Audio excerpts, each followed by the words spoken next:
magician came to our town one dreary day after a large thunderstorm. He carried a briefcase that he claimed was filled with people's hopes and dreams. The briefcase was large and wrapped in an exotic coating. Many witnesses described seeing it move under the magician's grasp. The magician was a tall man wearing bizarre yet exquisite clothes. People found themselves mesmerized by the stranger for reasons they didn't understand at the time. He charmed the crowds with his many otherworldly tricks, as conjuring daisies out of thin air. He set up a shop in the town afterward. He had claimed that he had entertained the likes of olden kings and queens in their courts. Come one and all for a special one-chance opportunity. For a certain fee, you'll get what you want. His first customer was a single woman who was blind from birth. She always spent her life imagining sights in her mind. She received her sight a few days later and was delighted for a good while. But then came the ugly truth. Pus-filled boils were all over her body somehow, manifesting in the night. The skin around her face sagged, giving her a permanent frown. A hunchback formed on her back.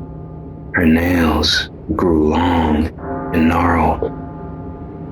She hid in her home to hide her shame. Another man who had a talkative child that brought unwanted attention to himself. The magician worked his magic, and it was a resounding success. Without a tongue, the boy permanently kept to himself and was never a bother again. The father would forever be tormented by his decision.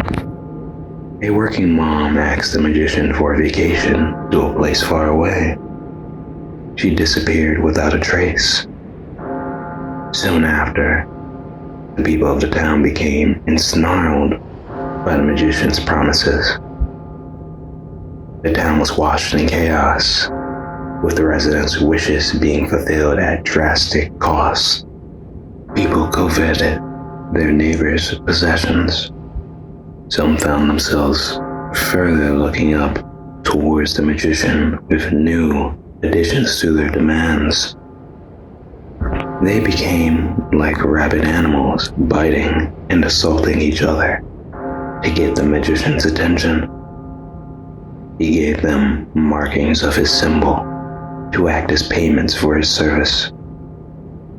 It was of his name, the first two initials being conjoined in indescribable. Like a shepherd walking his flock, he convinced them to follow him into the mountains, promising them better lives than the ones they were already leading.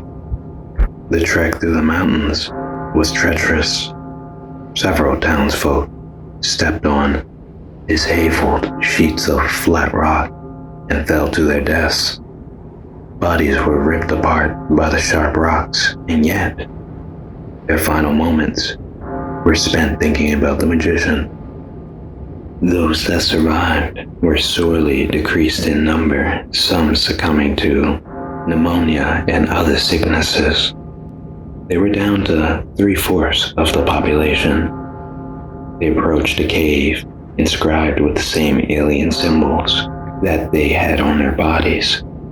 A great panic filled the remaining citizens' hearts, and the days were rent with endless screaming.